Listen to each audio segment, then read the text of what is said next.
Hello and welcome to another episode of Taylor Talks Comics.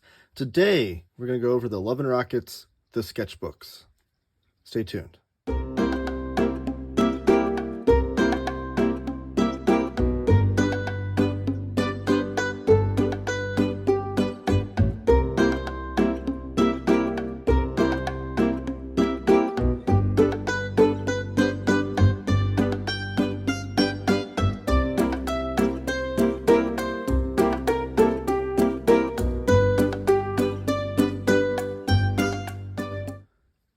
Okay, this video is being brought to you by organicpricedbooks.com, the best place to buy your comics and graphic novels.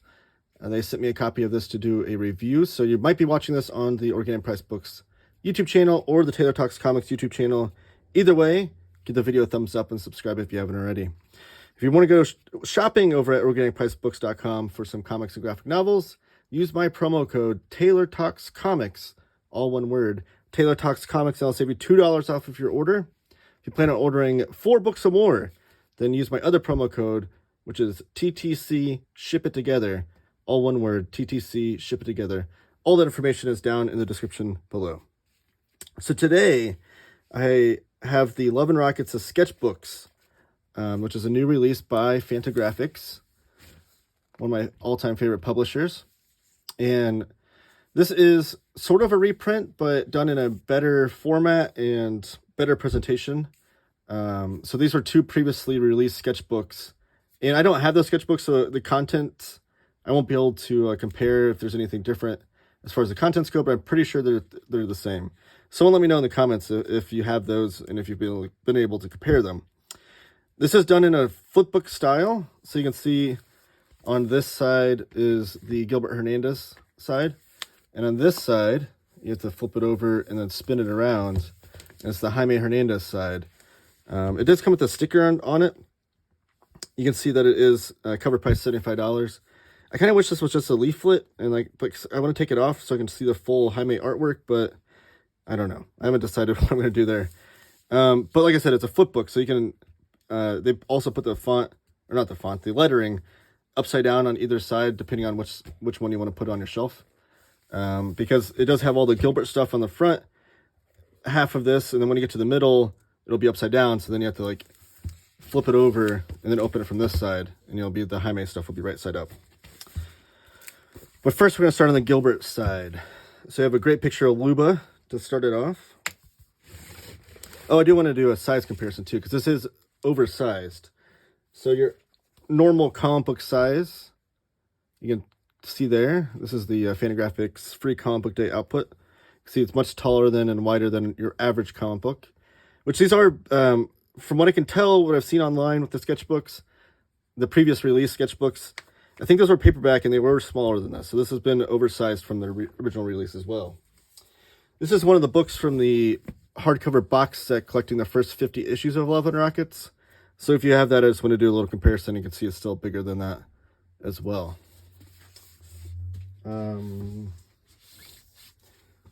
Yeah, let's open this thing up. You got some red end papers. And then we're starting off with Beto, or Gilbert Hernandez. And this is such a cool release. I feel like, because there's comics, there's punk flyers in here, there's sketchbook material in here. I kind of feel like if your favorite punk band puts out a B-sides record where it has all their B-sides that never made it onto an album, that's kind of what this book is. I feel like this is way more than just your average sketchbook where it has random drawings or whatever. This is a truly cutting room floor stuff of what Gilbert and Jaime Hernandez were doing throughout all the years of Love and Rockets. There's no table of contents, but it is separated into sections. So this is the Punk Life and Flyers section. These are flyers that Gilbert did for some punk bands local to the California area, which I grew up in the punk scene of, I guess, Indianapolis, but seeing all these flyers and stuff is amazing. I always love these cool old school flyers. And you have Beto doing some Peanuts homages there. And I love this too, because this is the characters in this image here where it says LA Punks circa 1979, 1980, those look like they could be ripped right from Jaime's side of Love and Rockets. So it's like Beto almost drawing that. And you have a comic strip right here too. So really this thing is like filled. I'm not going to flip through every single page. I just want to show you some cool stuff in here. But this thing is just filled with like great artwork in old comics that have never been released except for in these. This is before Palomar, early comics. So this one is sideways. You turn it this way to read it. But you can just see how accomplished Gilbert Hernandez was as a cartoonist before he was even professionally published. And there's great annotations on here too. So this says pages 18 through 24, unpublished Bang Bang Serial. So the annotations are great too. I think every sketchbook should have those, just to give context of what you're reading. And then this is a new comic, so or different comic from what we just read. So it's new annotation there. The Flying Saucer 5 eventually appeared in the Music for Monsters short in Love and Rockets #2. And then it's first attempt at a work intended for publication, written by Gilbert and Mario, drawn by Gilbert, inked by Mario. So Mario Hernandez is the third Hernandez brother. I think people always say it's not Los Bros doesn't mean Dos Bros, because Mario Hernandez is involved. And one thing that just flipping through here that I've noticed is that Gilbert was working on a lot more sci-fi kind of stuff before Palomar, which is interesting because when you think of like Love and Rockets, especially the early period, it was more Jaime working with the sci-fi stuff. And Gilbert, if he ever like went away from the Palomar stuff, was working more like almost like monster comics. Like you think of like the classic 50s Atlas era Marvel monster comics. These are some commissions he worked on. Gilbert doing Iron Man. This is cool too. Gilbert doing Spider-Man. You can see it's definitely inspired by Ditko, especially this image here. So you get some of that too in here, like just different things they did. You can see this is definitely inspired by like Hank Ketchum or Al Wiseman, Dennis the Menace, which the Hernandez brothers have both said they were influenced by. Red Sonja by Gilbert. What if Marvel bought the rights to Wonder Warthog? That's such a funny image there. Working on the Golden Age DC characters here, which is really cool. And some more sci-fi characters and whatnot. It's cool to see all these different styles that they can work in that are different from the typical Palomar or Locust stories by these two. So this is sketchbook material here too. You can see it's character studies, roughs, and unfinished pages. So you can see that they're not like fully inked or polished. These are, and this is like this flipping the sketchbook. This looks very Jaime, right? He's talking about this sci-fi strip that he was working on that got rejected. But look at these characters in here. I want to read the sci-fi comic that Gilbert was working on but never came out. Here's some sketch cover ideas, which the Love and Rockets covers are always amazing. So it's cool to see what they rejected. I mean, even the rejected stuff looks like it would have been some of the best covers on the stand. Just more character studies.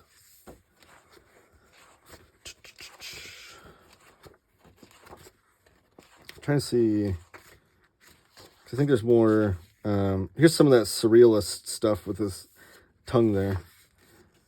Here's a great R. Crumb image that Gilbert did. And it's R. Crumb meeting Luba. I don't know where that image would have appeared. Does it say? Rejected from Blab #3 due to space restrictions. I don't know how they got rejected. That would have been a funny kind of mashup of underground cartoonists. There's the cover image that we have here. It was in a Arc magazine in the UK. Cover of the book, I mean, that we're currently reading.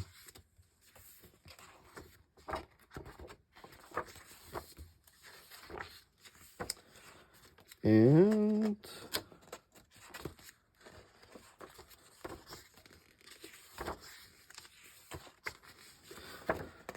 yeah, this is a book definitely for mature audiences.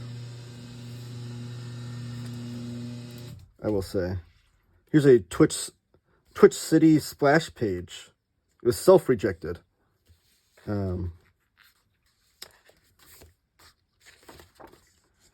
Here's a great one of an advertisement for Love and Rockets 1 with all the exploding images of what you can expect in a Love and Rockets comic book.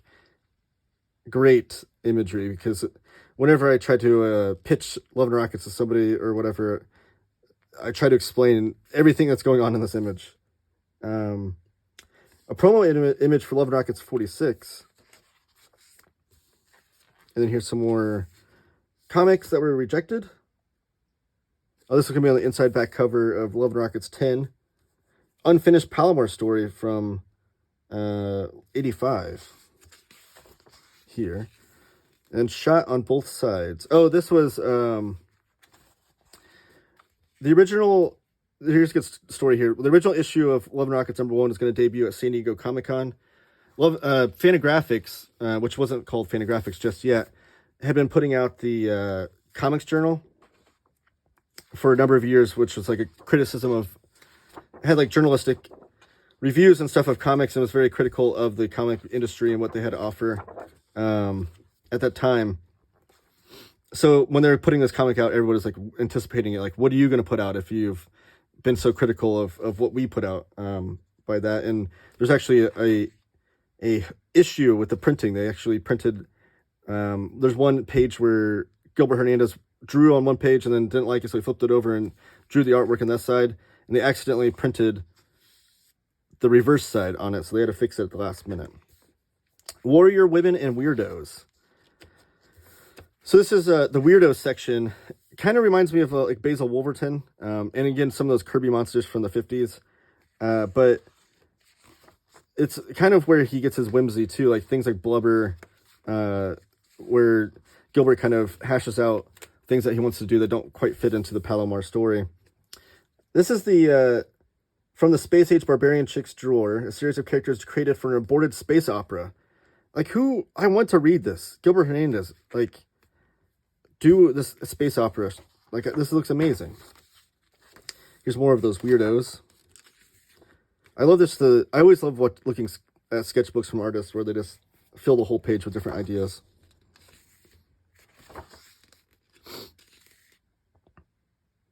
Such cool stuff. This looks Ditko inspired, or maybe even Chester Gould, Dick Tracy.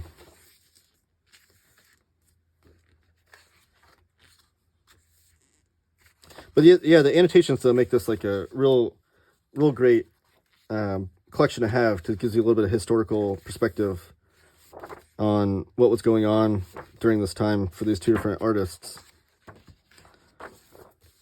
Trying to see if there's any more. I think I'm getting close to the middle. Oh, yep, that's the Jaime section. All right, so then when you get to the middle of the book, here's like the last image of Gilbert.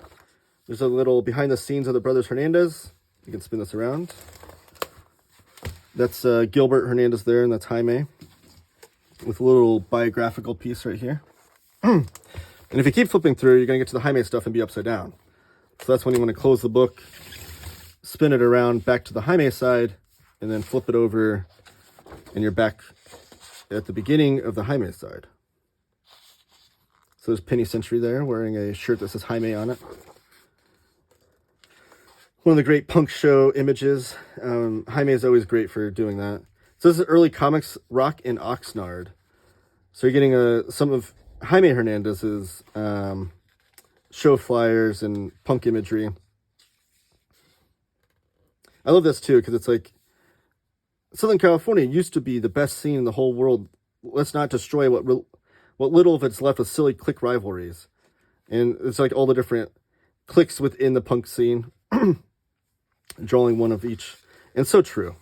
It's so silly when you get to like the punk scene. There's like the hardcore kids and the emo kids and the, I don't know, goth kids or whatever it is. Fanzine days. Early comics. So these were submitted to different fanzines by Jaime. And again, just so accomplished as an artist so early on. The fact that they released the first Love and Rockets comics when they were just in their early 20s.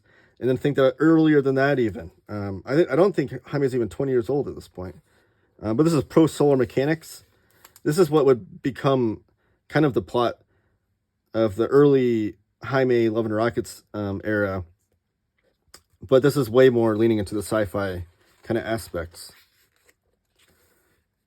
Especially this one. You can see H.R. Costigan, early iterations of him before he would meet his final form.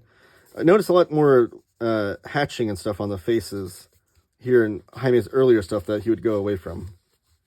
Because Jaime is one of the all-time great figure artists, and had a lot of his accomplished work when he was a professional he had like the Claire Ligné or Ligné Claire clean line style that would be famous with a lot of the French cartoonists and whatnot. Here's Robin as a girl. Before, this is 82, this is before Carrie Kelly debuted in Dark Knight Returns. Jaime doing a piece, it's Jaime and Gilbert, doing a piece on the Phoenix. Here's Wonder Woman done in different iterations.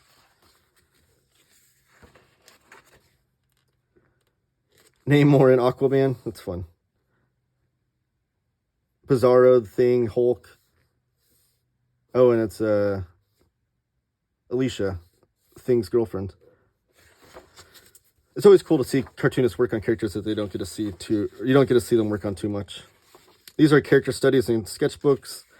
Looks like as he's preparing for the Love and Rockets early pieces or early issues. You see him working out the ideas of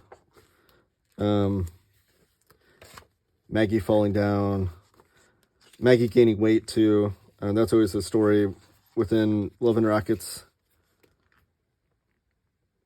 Here's Penny and Maggie as Batman and Robin.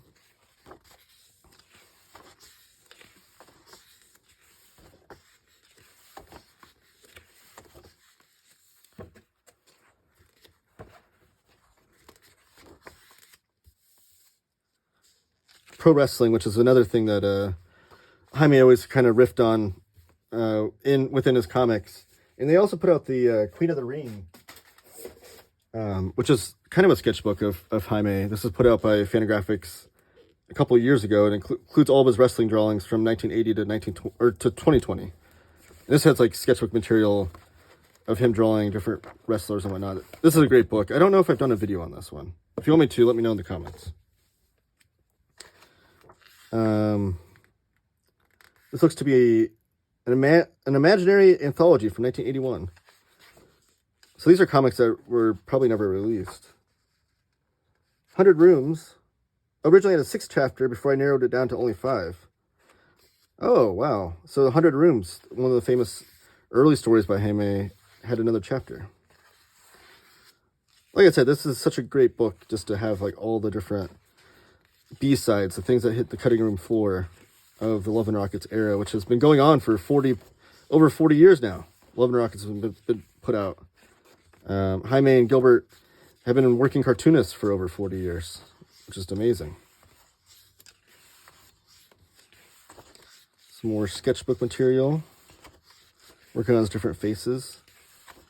Jaime was, people always credit Alex Toth, and I think Alex Toth is a cartoonist that was probably influential on Jaime. I see a lot of similarities in his work. But one thing that Alex Toth was always credited for was that he could draw different faces on everybody. Like he could draw like 1,000 different faces. It would never, no two people would ever look the same. I think Jaime has that in his characters as well. Here's Jaime working in like kind of a Charles Schultz cartoony kind of manner. Which, I mean, I'd read a whole comic book series of Jaime working in that style, too. Here's some early comics, too. The Fake Santa Claus Goes West.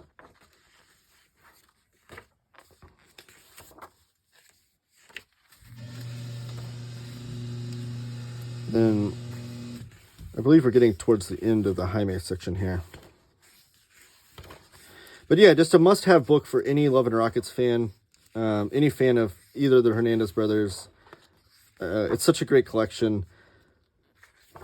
And if you're just getting into Love and Rockets, this might be a cool book to have. Now we're back at the middle. But yeah, it's over 400 pages, I believe. I think it's 200 pages on each side. Over 400 pages in this thick book. It's a nice, beautiful, oversized hardcover. And it's got comics and sketches in there, and a little bit of history of Love and Rockets with all the annotations and whatnot. So you can buy this over at organicpricedbooks.com. And again, use my promo code TaylorTalksComics to save $2 off. Give the video a thumbs up, please, and comment down below with your thoughts on Love and Rockets if you're going to be picking this up. I always like talking to you guys in the comments, and I will catch you guys on the next one.